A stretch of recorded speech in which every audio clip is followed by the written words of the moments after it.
Invoker and rinse and repeat throughout the game. But yeah, looking like they will pick that off. Maybe they can even go for maybe a Condor. Condor would be okay in my Okay. opinion.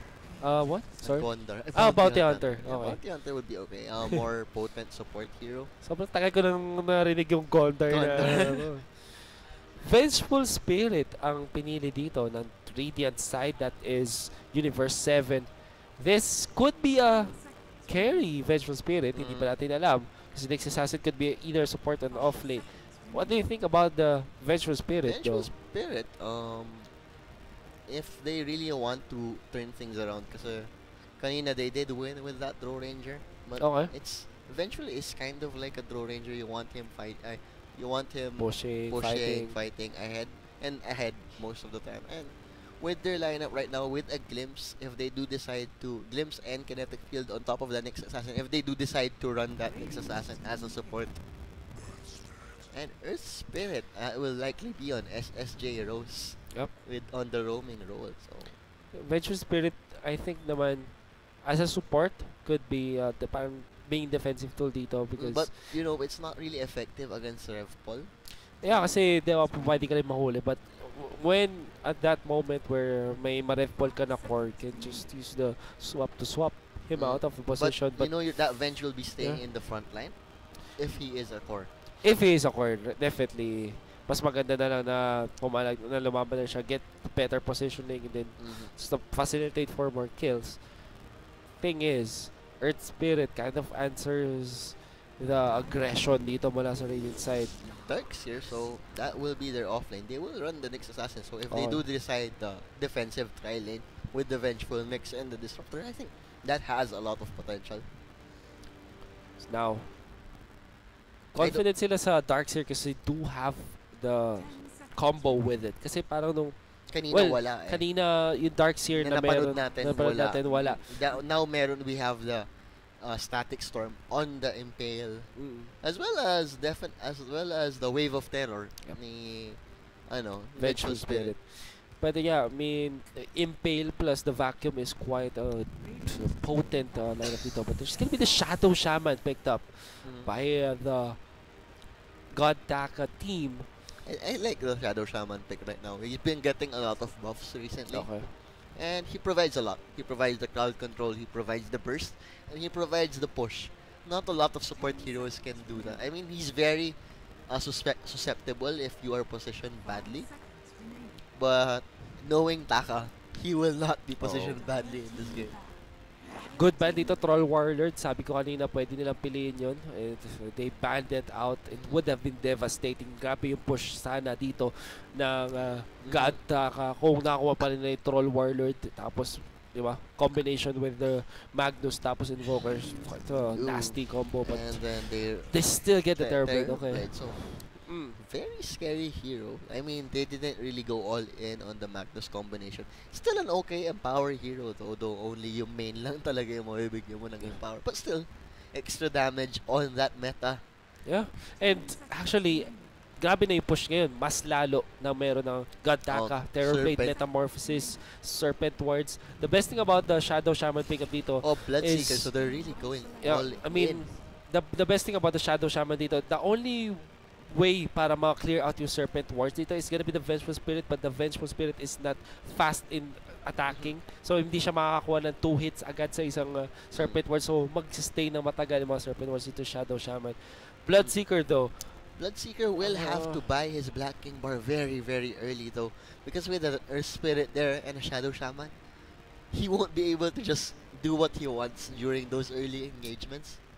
Ayoko talaga ng isang Bloodseeker against an illusion-based hero, especially the Terrorblade. But I like it against the Invoker. It's a good matchup in the mid lane for the Bloodseeker, I believe.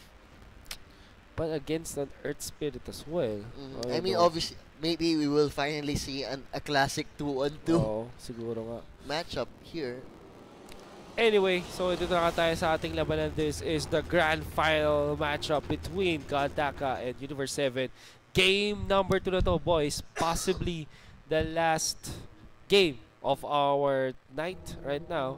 Nangintay na lang tayo ng ating paglo-load ng game. So, Again, this is OMEN by HP eSports Tour, presented by OMEN by HP In partnership with Mineski. So, ako nga pala si Swarley. At kasama ko si Wolf. At Yep. salamat sa mga 90 viewers na kasama natin ngayon. Shoutout sa inyo lahat. And yeah, we are now into the game. Radiant side ay mapupunta sa God Taka. Sa Universe 7. I always forget. But Pau, ating Vengeful Spirit. XD will be the Bloodseeker. Freddy 101 with the Darkseer. Just Sci-Fi be your next assassin roaming, and Disruptor will be for Wenkai. Side naman ng God Taka, that is Chester Bennington. Once again, carry on that Terrorblade Elizabeth Chan sa kanyang Mad Ustaka. This time on that Shadow Shaman. SJ Rose on that Earth Spirit. Tsaka si R showing his skills on that Invoker. So, Invoker. As compared to the last game, I think this will be a longer game just because of how God Taka designed this game rather than late. And I also doubt na early game din. Well, they do have the Bloodseeker and the Vengeful Spirit. Very snowball type of composition, at least on the duo side. Yung kanilang cores dito, especially Pau manning up that core Vengeful Spirit. But I think they're going all in on the aggressive. Kailangan nilang mapanalo.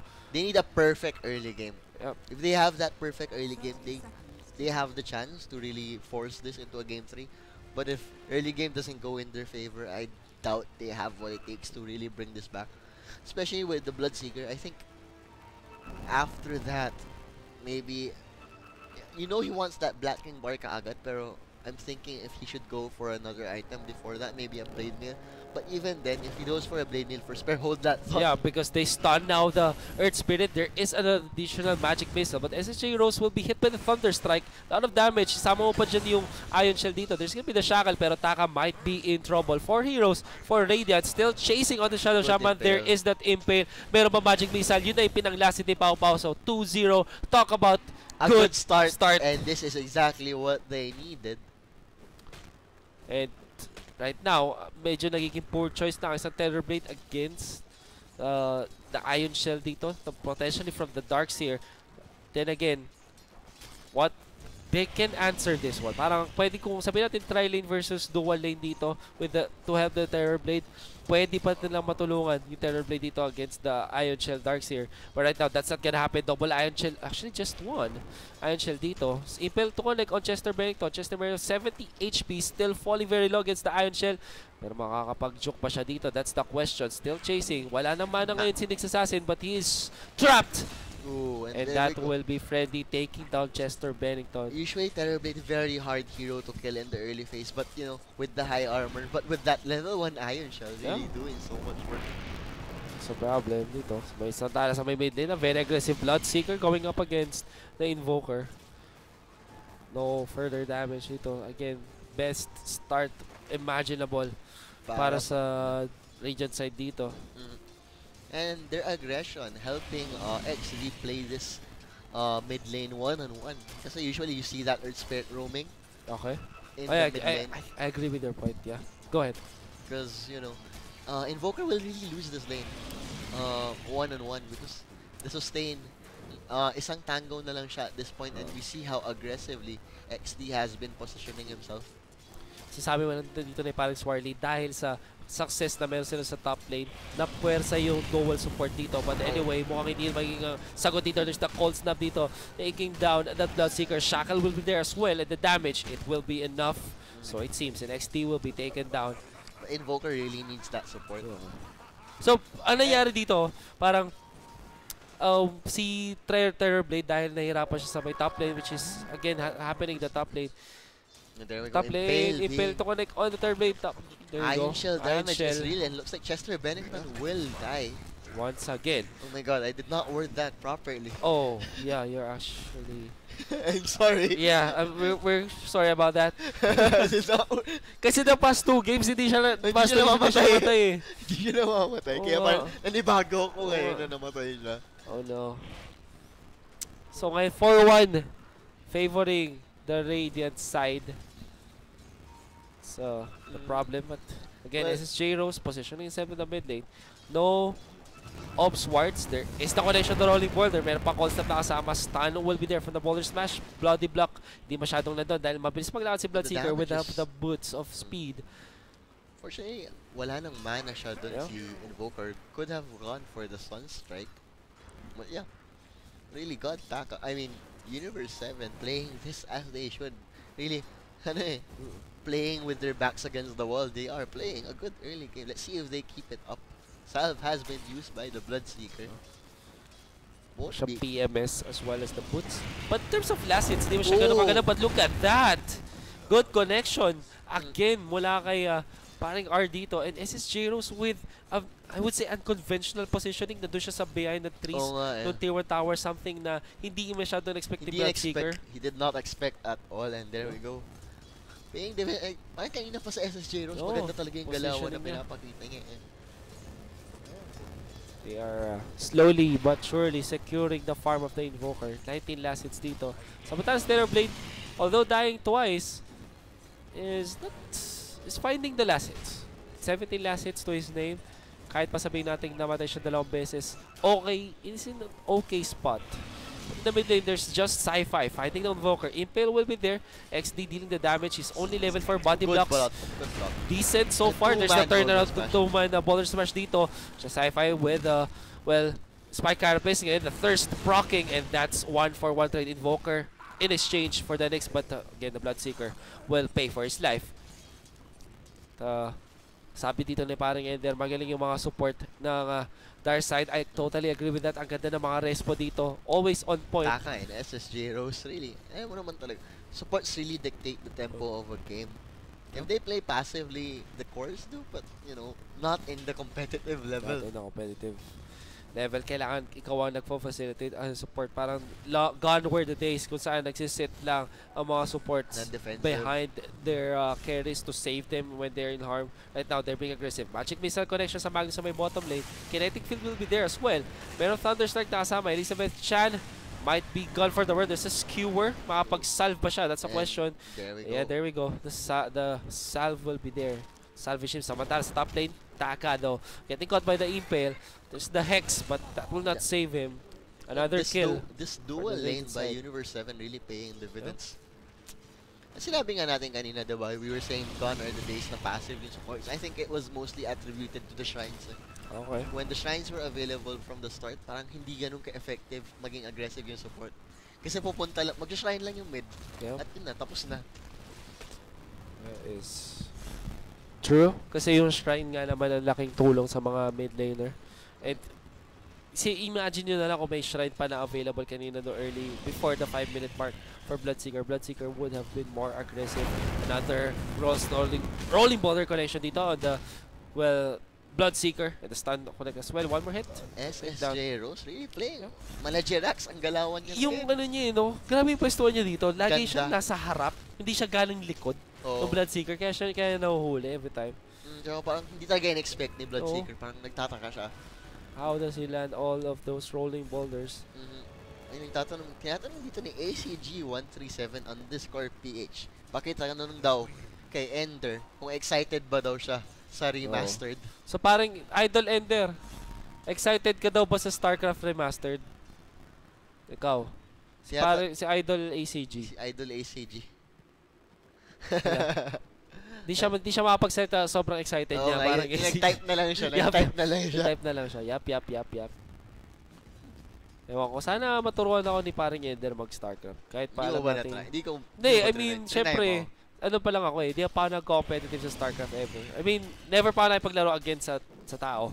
Sa StarCraft. Puro bots lang. Kalabanin mo si Lecky.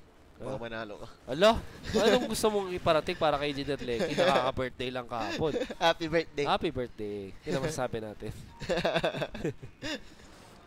Niloloko ka rin parang Swarley, parang Lecky, oh. Ito na naman sa may bottom lane, SSJ Rose. Hindi tatama yung rolling boulder. Just sa TP mula sa Disruptor. This could be a potential death para sa Earth Spirit. Meron pang glimpse na available dito if ever kulang kanilang damage. Thunderstrike dealing a lot of damage. One more hit and he will be taken down. Chan. Medyo napapasama pa dito. Glimpse is still available if they want to be aggressive on this. Pero mukhang hindi na yung mga case. Sa may tala sa top lane. Another death para kay Terrorblade. I'm not gonna say it. I'm not gonna I fall. like how you Thought about it. Yeah, diba? how you stopped it.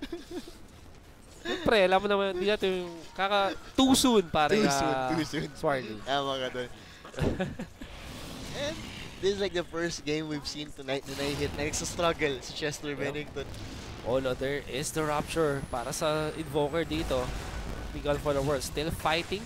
Still, there's a reflection though. The stun! Mula dun Did you sa... see how patient he was? Yeah, Like so he waited there's na spirit. mag-ice wall siya. He could have launched it earlier with the chance of missing, pero he Yep. waited hanggang mag-slow siya ng todo-todo. Yep.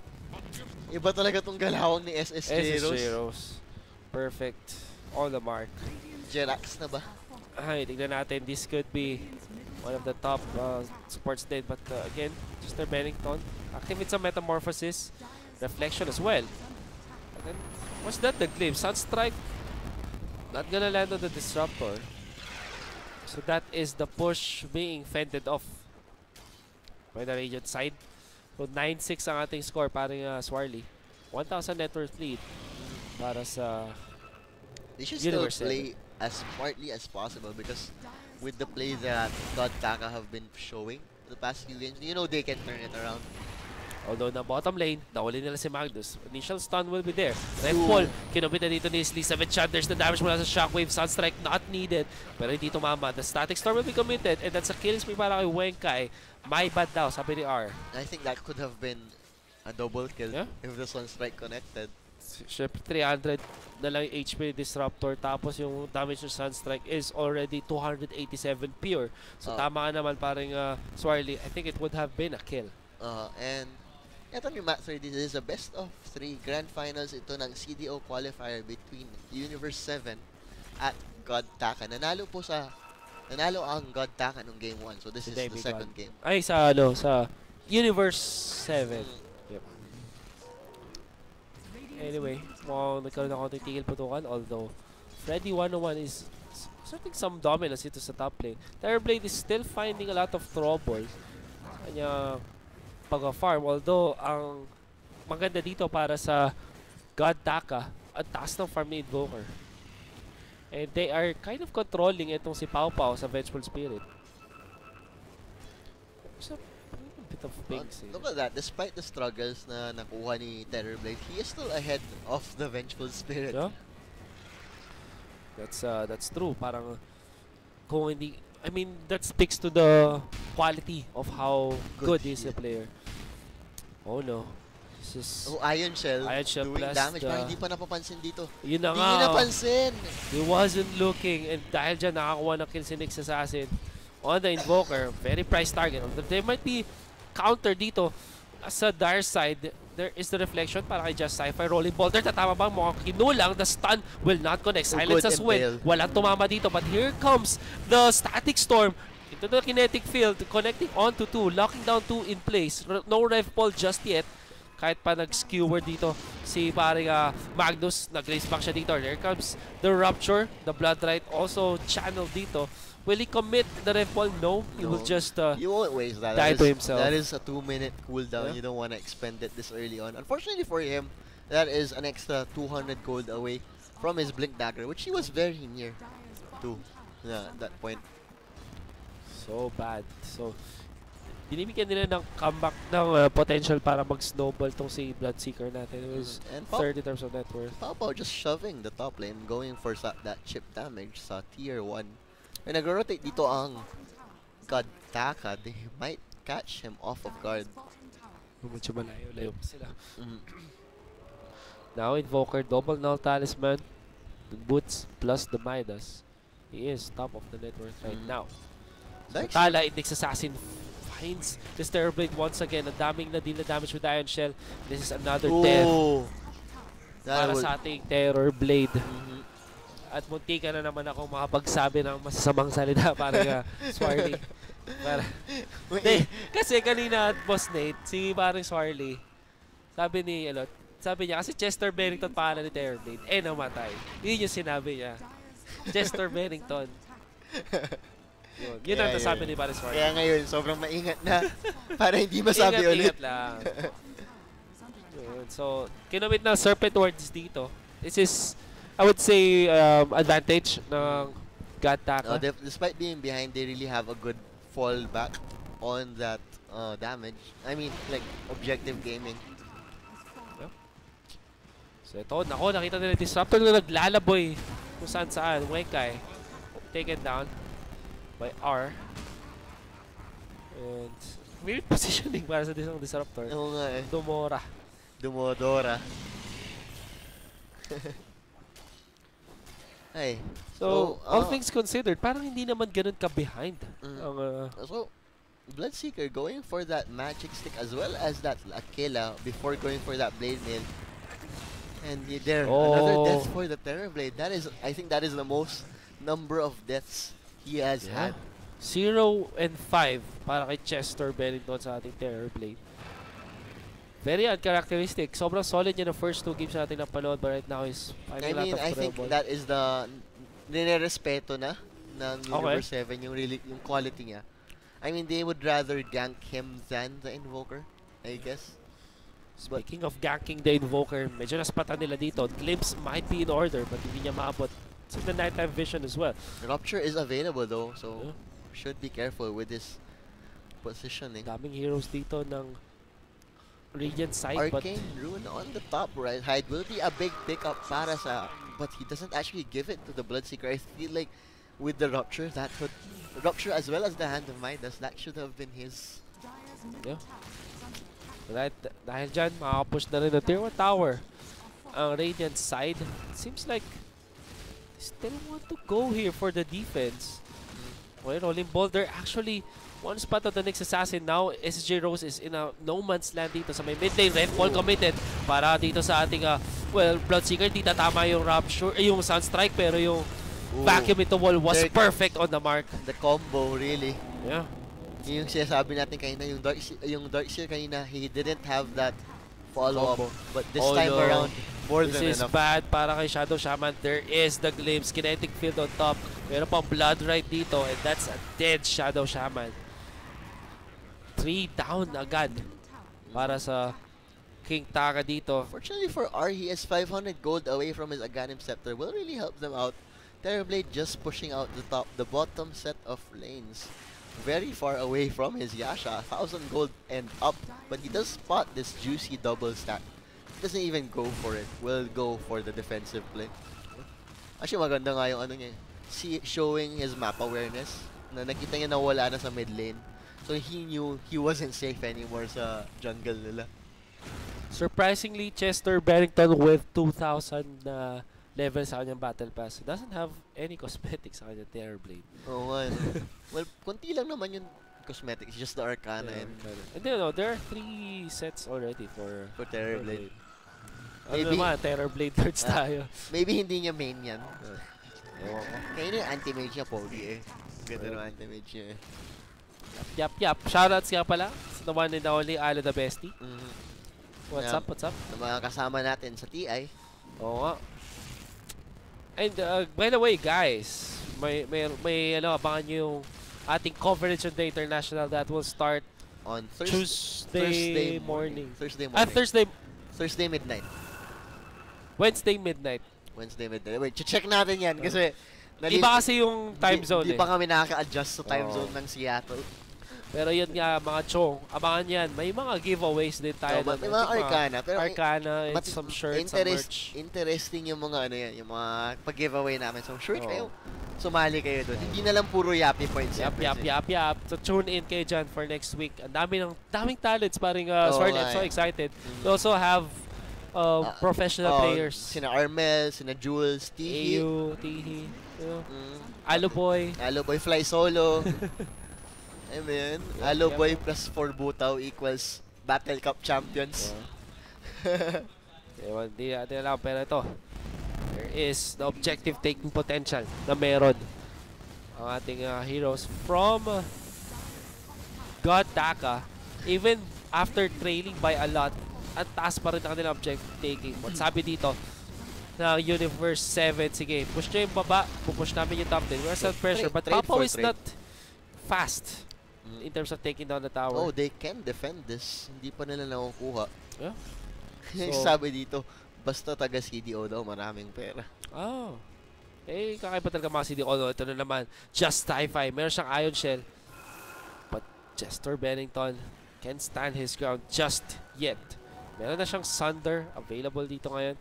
Metamorphosis is still quite, I would say, it's expiring soon. It's just the next assassin with the help of the Darkest top lane. Choose to fight this. Ay, ganda ng Darscan dito. So, alam ni Chester na mayroong nag-hunting. Nakaabang sa kanya. Sunstrike is... was casted, I think. So, Scout. So, 18 minutes in, paring Swarley. 17-8. So, what is the read? It's just a 4,000 net worth lead. Very far away from knocking on the high ground. Medyo they are getting their footing. Aghanim Scepter up on that Invoker. As well as halfway towards that Manta style, itong si Terrorblade. Magnus, you know, the Magnus combination, if they do connect on their spells, Rev Ball into the Boulder Smash, Magnetize on top of the Meatball. Well, na-distract si Paris Swarley. Oo, and may sinasabi si Direk Alo, Bestie Alo pala. Pa-shoutout naman po, sabi ni Jules 18935. Shoutout sa'yo. Anyway, mukhang nagkaroon ng tigil po to kay pare Swarley. Just farming. Invoker pa rin ang pinakamayaman so far. Terrorblade 4th place. Well, still richer than the Vengeful Spirit. Yeah. There we go. Talagang si Chester Bennington, hindi din talaga yung galawan na pinapakita niya.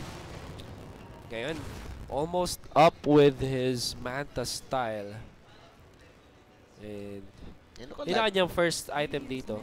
Opting for the Manta style. Still looking at like a 20-21 minute Manta style. Yeah. Still a pretty good timing, I must say, despite his struggles in the early game. Yeah. I mean, relative to his struggles in the early game, it's a very good timing.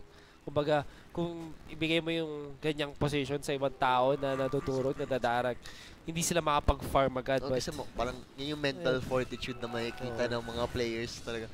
Maski mahirapan kayo sa early game, you find that farm, make use of that space that was given to you. Yup. At mukhang excited na si Aloboy. Unfortunately, ang nangunguna ay ang Universe 7, so hindi agad matatapos ang ating series ngayon at mukhang hindi mag-grant ang gusto ni paring Aloboy kung hindi matapos agad to. Tama ba yun, Boss Alo? Yap. Di ata nakikinig si Boss Alo eh. Masyado nang distracted. Seeing what's ahead. Tower taken na dito. Just Hi-Fi though. Might find dito. There's the Ref Ball. Kinobit agad sa next assassin, but the two-man vacuum into wall. Not gonna save his teammate. 1-0 so far. And that's the Chaos Meteor being committed as well as Serpent Wars. Nag-aabol dito si Invoker pero nahuli siya ng Static Storm. Napatay pa rin yung Disruptor. And there is the Rupture committed para sa kanya. Pushback mula sa Skewer dito. Ang gandang tulong ni Elizabeth, but there's the swap for the Rupture damage and there might be the taken down tulong Invoker. Dito na yung Magnetize mula sa Earth Spirit. Inabol nila si Bloodseeker. Si Chester Bennington hindi masyado makahampas dito. And now they will go back. 2-for-1 trade. Still chasing sa Bloodseeker. Bloodrite is therefore in advance. And that's 2-for-2. And look at that. Radiant side taking, I would say, parang trash out of, treasure out of trash. At narinig ko yung parang Aloboy. Sabi ko naman sa'yo, hindi kasi Dragonlance first item. Ganon talaga yun. Hindi mahalaga buhay. Ganon talaga parang, syempre, Vengeful Spirit, mas mataas talaga HP niyan. 1-4. Oh. May pseudo-strength hero. Ganun talaga kasi, eto sa mga hindi nagtataka sila, bakit hindi daw Dragonlance ang first item para sa Terrorblade? Bakit daw Yasha? Kasi, well, technically, mas mabibilis yung farming mo kapag meron kang Yasha first. Malambot ka, yes, pero ang gagawin mo na lang, huwag ka magpapagang. Kaso itong si Terrorblade natin, 0-5.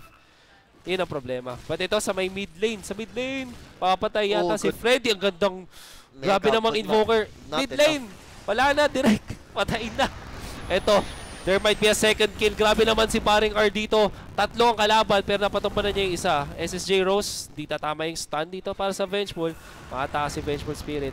At dito si paring Bloodseeker. Well, Oh, okay. Rupture committed. On to There's the Taka. Rapture para sa Shadow Shaman dito. Stun connection, pero ang gandang swap to take down that, well, yung kanyang Shadow Shaman dito yung naka-ref ball committed on to do the deafening blast. Cashes to as well. Blood right. Casted dito sa may lupa pero hindi mo rin mahabol. There's a disarm para sa Bloodseeker. Pero still chasing. Naaamoy niya kung nasa si Invoker. Napakabilis siya maglakad dito. He has got the Radiance. He can catch up. Sa question, there's the cold snap pero mukhang naku po, lalabanan na lang dito the Invoker but he will still die. Magnus also dies on the Magnus sideline. Terrorblade also did dies. not at all try to react to that. He had his teleport up. Kaya lang wala siyang ano eh. Wala Meta. siyang Metamorphosis available dun. You really don't wanna fight at without ba't sila meta. naghahaha? Baka magtotropa ng mga to. Oh no, Taka! Mali kanyang TP! Naku, it's a doubt. It's a disaster. O parang kanina, di ba? Parang Taka, Chester Bennington. Ang ganda ng mga laro. Ngayon, namamatay sila eh. Universe 7. Really showing signs of life. Pwede. Hurricane Pike, sabi nga ni Idol Zen. Para sa... Ano ba tama? Hurricane, di ba? Hurricane. Parang yung Hurricane, narinig ko lang yan kay parang Trinhill. Kasi Hurricane. Earth Spirit. Anyway, what is the answer ngayon? Kasi kanina sabi natin kailangan ng perfect start ng Universe 7. And successfully nagawa nila yun.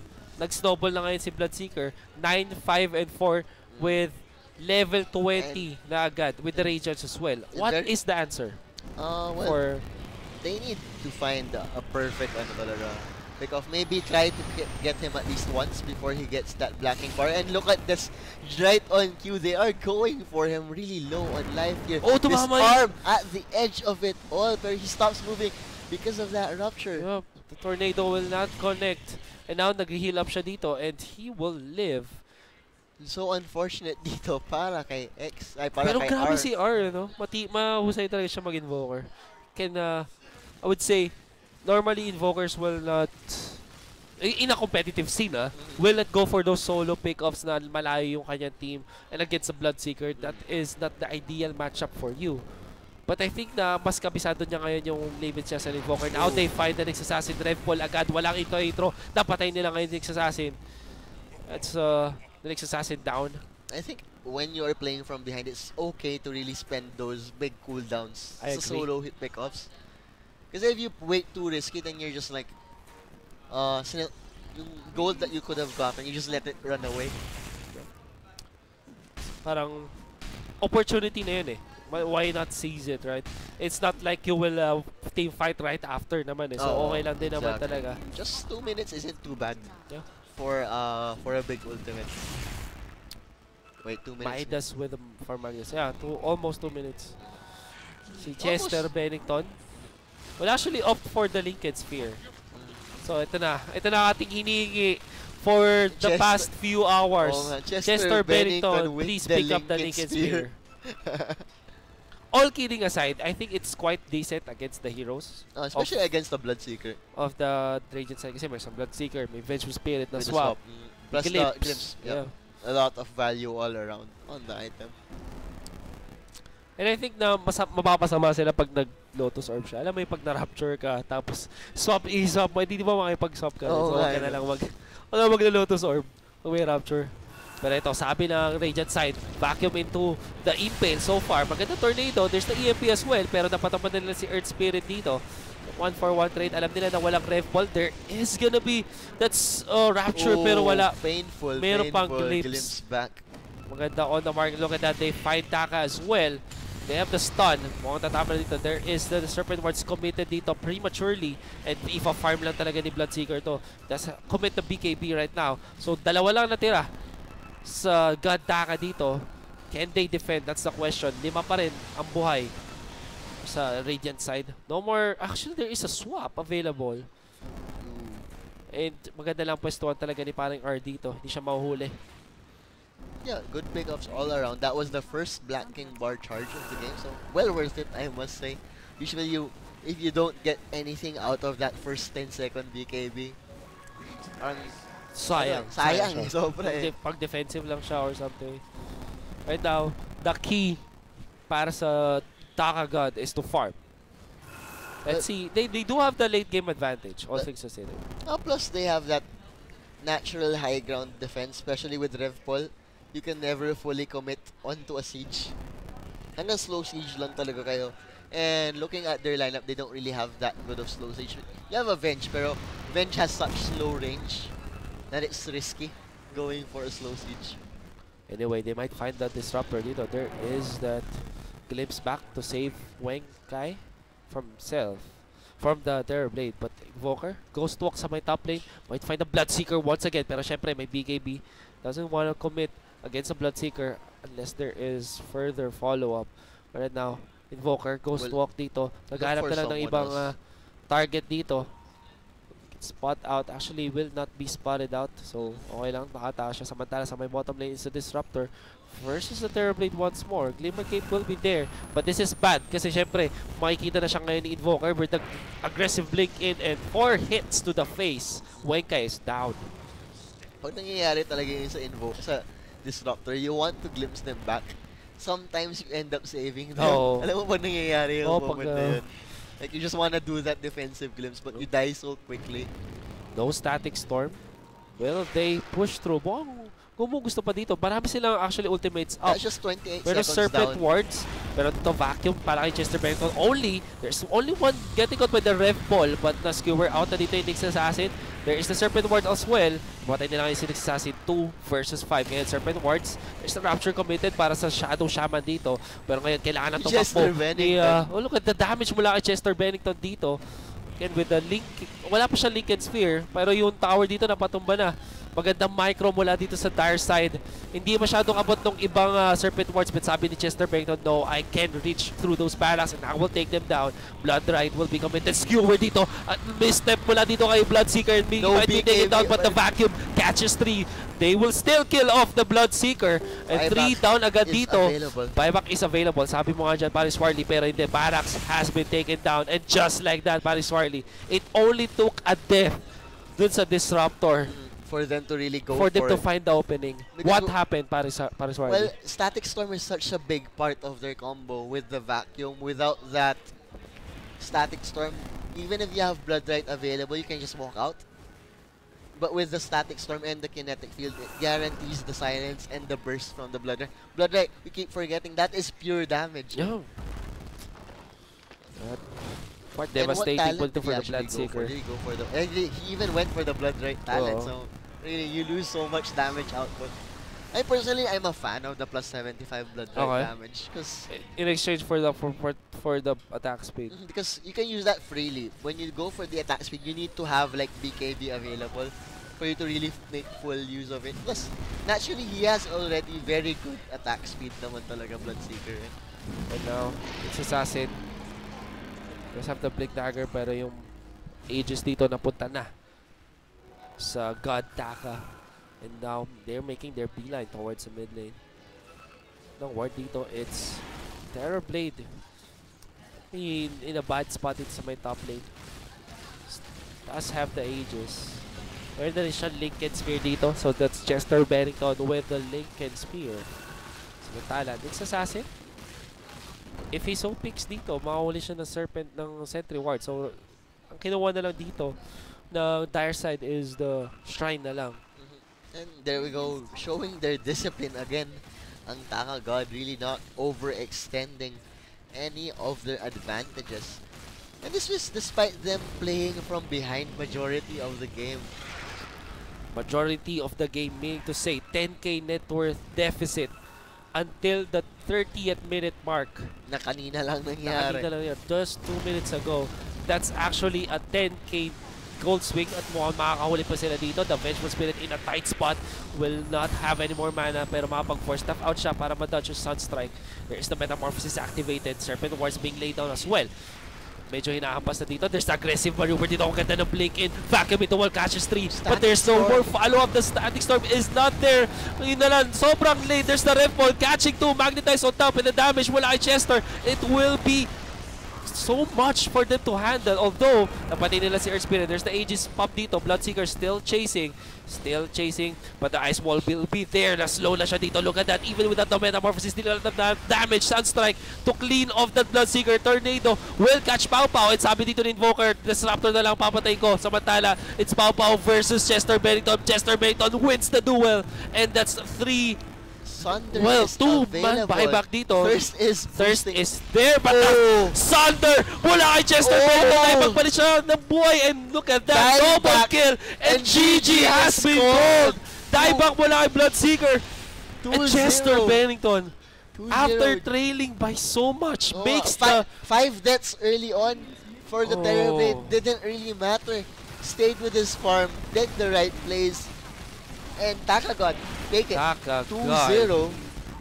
Oh, grabe, almost 10k net worth ang kalamangan. And in a heartbeat. In a heartbeat na wala. In just a matter of seconds. Pinatay lang yung Disruptor. Walang static storm.